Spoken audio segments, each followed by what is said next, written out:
Maintaining vaginal health is very simple जी। ठीक है, आपने अनप्रोटेक्टेड इंटरकोर्स नहीं करना है, then harmful chemicals private parts में यूज़ नहीं करने हैं, एंड कभी भी आपको लगे कि समथिंग इज एबनॉर्मल, कोई डिस्चार्ज एबनॉर्मल है, तो अपने डॉक्टर से मिलना है। That is it. नमस्कार दोस्तों, आप सभी का स्वागत है हॉस्पिटल एंड डॉक्टर्स पॉडकास्ट के एक नए एपिसोड में। मैं हूं आपका होस्ट डॉक्टर अश्विनी कुमार सचदेवा। आज हम एक बहुत ही अहम विषय पर बात करने वाले हैं। आज का विषय है वेजाइनल हेल्थ। यह अक्सर नज़रअंदाज किया जाता है। महिलाएं खुलकर अपनी वेजाइनल हेल्थ के बारे में या कोई भी और प्रॉब्लम है उसके रिलेटेड अपने घर वालों से या फिर डॉक्टर से खुलकर बात नहीं कर पाती और कभी कभार प्रॉब्लम बहुत बढ़ जाती है। तो आज हम इस विषय पर खुलकर चर्चा करने वाले हैं। हमारे साथ आज मौजूद हैं doctor Ekavali Gupta. She is a leading gynaecologist in the tricity area. Doctor Ekavali, आपका शो पर स्वागत है। Thank you. तो डॉक्टर एकावली, आज हम अपने दर्शकों से बात करने वाले हैं वेजाइनल हेल्थ के बारे में। वेजाइनल हेल्थ से रिलेटेड बहुत सारी मिसकंसेप्शंस भी हैं और नेट पे बहुत सारी इन्फॉर्मेशन है, या कहें तो मिस इन्फॉर्मेशन भी बहुत है। आज हम अपने व्यूअर्स से इसके बारे में सारे इसके मिथ्स और what to do what not to do discuss करने वाले हैं। तो सबसे पहले तो हमारे दर्शकों को बताइए कि वेजाइनल हेल्थ क्यों इम्पोर्टेंट है।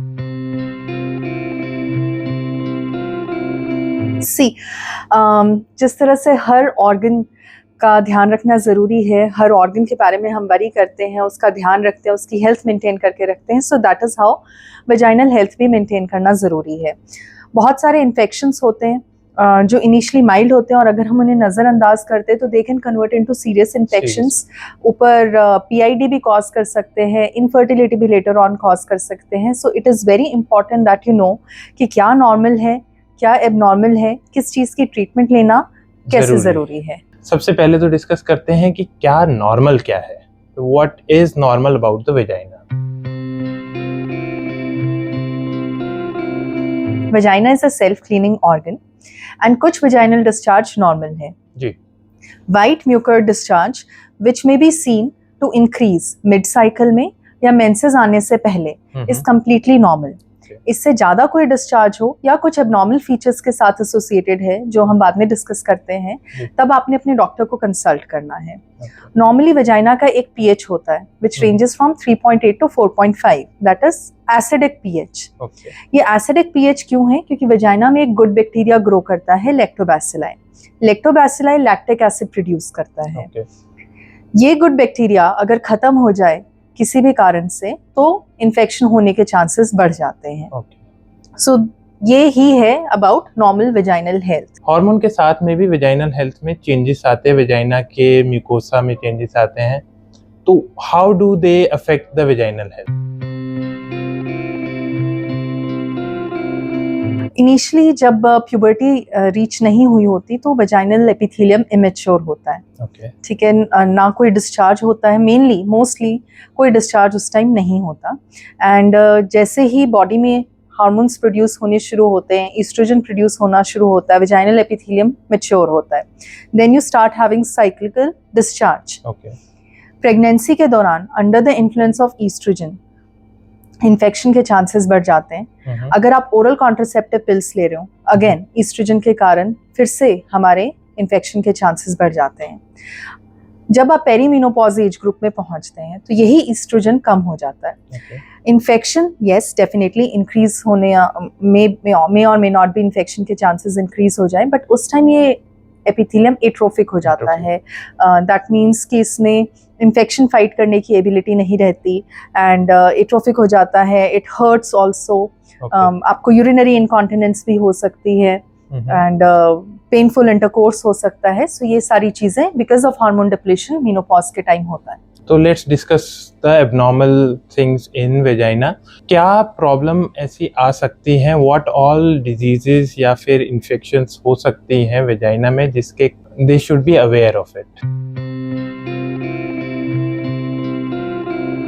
ठीक है, सबसे पहले हम बात करते हैं क्या फैक्टर्स है, किन किन कारणों से वेजाइनल इन्फेक्शन हो सकता है। सबसे पहले अगर आप बहुत ज़्यादा ओवर वॉश कर रहे हो तो गुड बैक्टीरिया ख़त्म हो जाते हैं.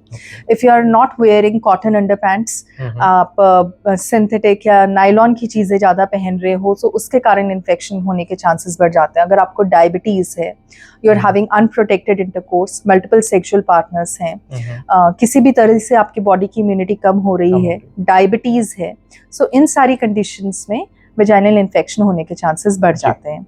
मोस्ट कॉमनली जो हमारे इन्फेक्शंस हैं वो है वल्वोवेजाइनल कैंडिडियासिस, जिसे यीस्ट इन्फेक्शन भी कहा जाता है, और बैक्टीरियल वैजिनोसिस. सो कैंडिडियासिस में क्या होता है? It is a fungal infection. Body की इम्यूनिटी कम है, डायबिटीज़ है, प्रेगनेंसी है, या आप ओरल कॉन्ट्रासेप्टिव पिल्स ले रहे हो तो फंगल इन्फेक्शन हो जाता है.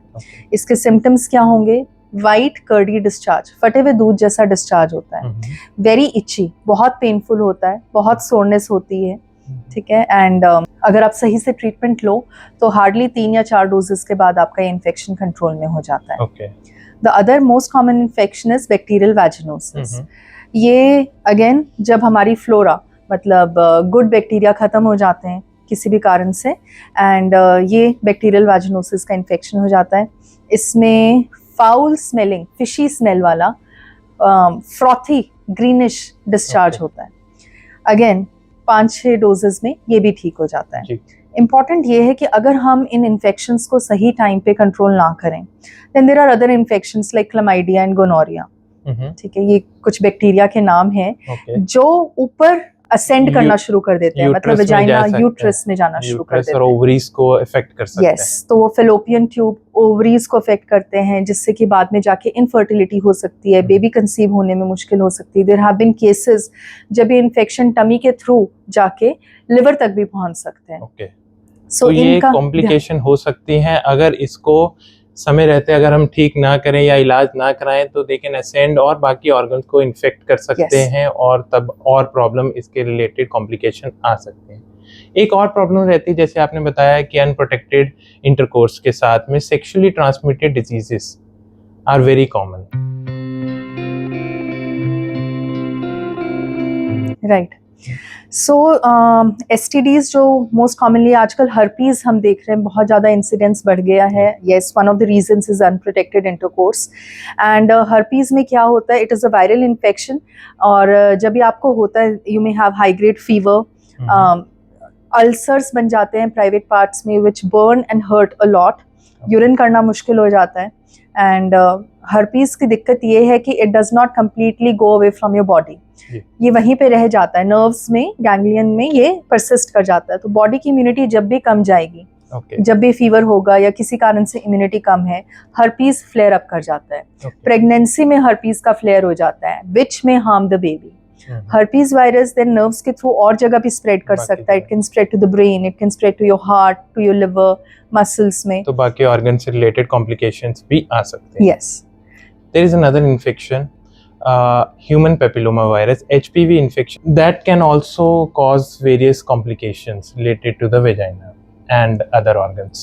See, HPV again एक वायरस है, and yes, it is sexually transmitted. इससे क्या क्या कॉम्प्लिकेशंस आती हैं? वॉर्ट्स, जेनिटल वॉर्ट्स होते हैं, ठीक है, which can later on over a period of 20 to 40 years turn into cancers. ये प्राइवेट पार्ट्स बाहर वाले एरिया में, वल्वा में हो सकते हैं, can lead to vaginal cancer, cervical cancer, anal cancer. And important ये है कि सिर्फ गर्ल्स को नहीं होता, बॉयज़ को भी ये सारे कैंसर्स हो सकते हैं because of the HPV infection. So every girl who is sexually active after 21 years of age, हमें पैप्समियर का टेस्ट कराना ज़रूरी है. अगर पैप्समियर रूटीनली हम पैप्समियर कराते हैं, उसमें कुछ चेंजेस हैं, we may not get HPV DNA, but ideally pap smear के साथ HPV DNA कराना भी ज़रूरी है. 80% केसेस में अगर आपकी इम्यूनिटी अच्छी है तो ये इन्फेक्शन बॉडी खुद ही कंट्रोल कर लेती है. इन 20% ऑफ केसेस, और अगर साथ में कोई प्रीडिस्पोजिंग फैक्टर्स साथ में और हों, then over a period of 20 to 40 years this may turn into cancer. Why it is important to do a pap smear? Because अगर हम इन प्री-कैंसरस चेंजेस को अर्ली स्टेज पे पकड़ लें, प्री-कैंसरस स्टेज में पकड़ लें, तो इनका इलाज बहुत ज़्यादा सिंपल है, hardly a day care procedure.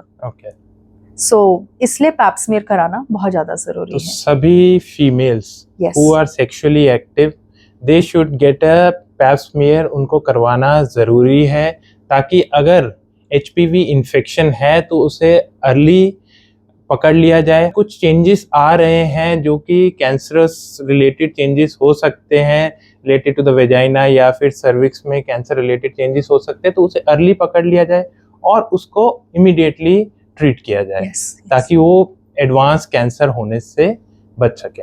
तो आगे जैसे आपने डिस्कस किया, डायग्नोसिस में we do a pap smear for to detect cancer और HPV इन्फेक्शन। तो what all other tests are required अगर किसी को ये सब सिम्टम्स आ रहे हैं, तो how do you proceed with that? See अगर आपको नॉर्मल से ज़्यादा डिस्चार्ज हो रहा है, इची डिस्चार्ज है, सोरनेस है वेजाइनल, फाउल स्मेलिंग डिस्चार्ज है, या आपको लोकल एरिया में अल्सर्स हो रहे हैं, सो टेस्ट तो नहीं, मोस्टली आपने अपने डॉक्टर से विजिट करना है। वो एग्जामिन करके ही in almost 99% of cases diagnosis बना सकते हैं। ऐसा कोई टेस्ट वगैरह की जरूरत नहीं पड़ती है इन केस कि ऐसे कुछ सिम्टम्स हैं नहीं। कोई और इन्फेक्शन का अगर सिम्टम लग रहे हैं तो in that case you may advise some tests also. Sometimes cultures can be taken. और इसके अलावा कोई स्कैन्स या फिर कोई टेस्ट की जरूरत यूजुअली नहीं पड़ती है। देखो, if you are talking about vaginal health तो हमें अल्ट्रासाउंड की जरूरत नहीं है, बट अगर साथ में एसोसिएटेड सिम्टम्स हैं तो जैसे कि लोअर टमी में पेन होना, बैक पेन होना, डिस्पेरूनिया होना, पेनफुल इंटरकोर्स होना, then we might like to get an ultrasound done. तो उसमें PID के फीचर्स कई बार हमें मिल जाते हैं। तो आगे चलते हैं मैनेजमेंट की ओर, या फिर हम कहें कि how to maintain vaginal health. तो what all precautions a lady should take to maintain her vaginal health? सबसे पहले तो आजकल मार्केट में बहुत सारे केमिकल वॉशेस अवेलेबल हैं, एंड यूजुअली जब हमारे OPD में किसी कंप्लेन के साथ लेडी आती है तो शी टेल्स कि मैं तो I clean it daily with Savlon या डेटॉल या इस तरीके के harsh chemical. So these are not needed. कोई भी हार्श केमिकल आपने अपने प्राइवेट पार्ट्स में यूज नहीं करना है। You just need to wash it once with soap and water, and उससे ज़्यादा माइल्ड सोप आपने यूज़ करना है, उससे ज़्यादा कोई केमिकल्स यूज़ करने की ज़रूरत नहीं है। सेकेंडली, बार बार वॉश नहीं करना है। Every time you going to the bathroom to pass urine, हर बार आपको एरिया नहीं क्लीन करना है। If you are feeling wet then you can dab it dry with a tissue paper, but पानी लगा के वॉश करने की ज़रूरत नहीं है। देन कॉटन ब्रीदी अंडरगारमेंट्स आपने पहनने हैं ताकि एयर फ्लो अच्छा रहे एंड स्वेट अक्यूमुलेट ना हो, अगेन उससे आपका इन्फेक्शन होने के चांसेस कम होते हैं। Then yes, be aware of your sexual hygiene. Condoms या barrier contraceptives are to be use to prevent STDs। And आजकल जो जेट्स यूज होते हैं बाथरूम में, है ना, बिकॉज उनका वाटर का flow from back to front होता है, so they also expose the vagina and that part to harmful bacteria. So the private parts are to be cleaned from front to back rather than from back to front. And during periods also females are more prone for infection होने का खतरा उस time पे ज्यादा है। तो how to take care of their vaginal health during periods, या फिर menstrual health को कैसे maintain करें? बहुत ज़्यादा ज़रूरी है when a girl starts menstruating, आपने ओपनली उससे बात करनी है एंड इस चीज़ को हिडन नहीं रखना है, so that she is able to talk about her concerns to the mother, to the teacher और maybe to a doctor. ठीक है, कोई स्टिग्मा इसके साथ अटैच नहीं करना है। अगर वो बता पाएगी तभी हम प्रॉब्लम्स को सॉल्व कर पाएंगे। सो ऑलवेज जब भी उसे मेंसेस शुरू हो रहे हैं उसे एक डॉक्टर के पास लेके जाओ। ठीक है, डॉक्टर विल टेल यू कि सबसे पहले इट इज़ कम्प्लीटली नॉर्मल। ठीक है, देन पीरियड्स जो हैं क्या नॉर्मल है क्या नॉर्मल नहीं है, कितने दिन ब्लीडिंग होनी चाहिए, कितने दिन बाद ब्लीडिंग होनी चाहिए, वो कुछ इन्फॉर्मेशन आपको प्रोवाइड करेंगे to the young girl, because आजकल मेंसेस ज़्यादा जल्दी शुरू हो रहे हैं, so girls are really scared. And pads 4 to 6 hours में बदलने ज़रूरी हैं, even if they are soaked, even if they are not soaked, 4 to 6 hours में पैड बदलना ज़रूरी है। They are to be properly disposed. अब अदर थिंग इज़ कि आप पैड चेंज करने के बाद हैंड्स वॉश करते हो, बट उससे पहले हैंड वॉश नहीं करते। सो इम्पॉर्टेंट इज़ पहले भी हैंड वॉश करने हैं, चेंज द पैड, अगेन उसे हैंड वॉश करना है। टेक बाथ डेली, है ना, मतलब जो हम करते हैं कि नहीं नहाना नहीं है, टायर्ड हो, थके हुए हो या नहाना नहीं होता, कुछ मिथ और सुपरस्टिशन एसोसिएटेड हैं, वो बहुत ज़रूरी है कि अपना हाइजीन मेंटेन करके रखना है, डेली नहाना है। Cloth, cotton, all these things are not to be used. Synthetic pads जो होते हैं जिनमें बहुत ज़्यादा प्लास्टिक है, वो भी हमने यूज़ नहीं करना है। आजकल organic pads are available, bamboo stick pads are available, so वो यूज़ करने, they do not cause any rash. ठीक है। देन कोई भी डिओड्रेंट्स या talcum powder are not to be used on private parts. So ये कुछ मेंस्ट्रुअल हाइजीन की चीज़ें हैं जो हमने यंग एज से ही बच्चों में इनकलकेट करके रखनी है, सो दैट लाइफ लॉन्ग वो इसे फॉलो करें। तो थैंक यू डॉक्टर काबली, हमारे व्यूअर्स के साथ वेजाइनल हेल्थ से रिलेटेड इतनी इम्पोर्टेंट जानकारी शेयर करने के लिए। तो अगर आपके भी वेजाइनल हेल्थ से रिलेटेड या वेजाइना से रिलेटेड कोई भी और सवाल हैं तो आप हमें कमेंट सेक्शन पर पूछ सकते हैं। अगर आप इससे एसोसिएटेड कोई और प्रॉब्लम भी है तो हमें नीचे दिए गए नंबर पर व्हाट्सएप कर सकते हैं या हमें कॉल कर सकते हैं। तो अगर आपको यह एपिसोड पसंद आया हो तो इसे शेयर करें, लाइक करें और हमारे चैनल को सब्सक्राइब करें। धन्यवाद।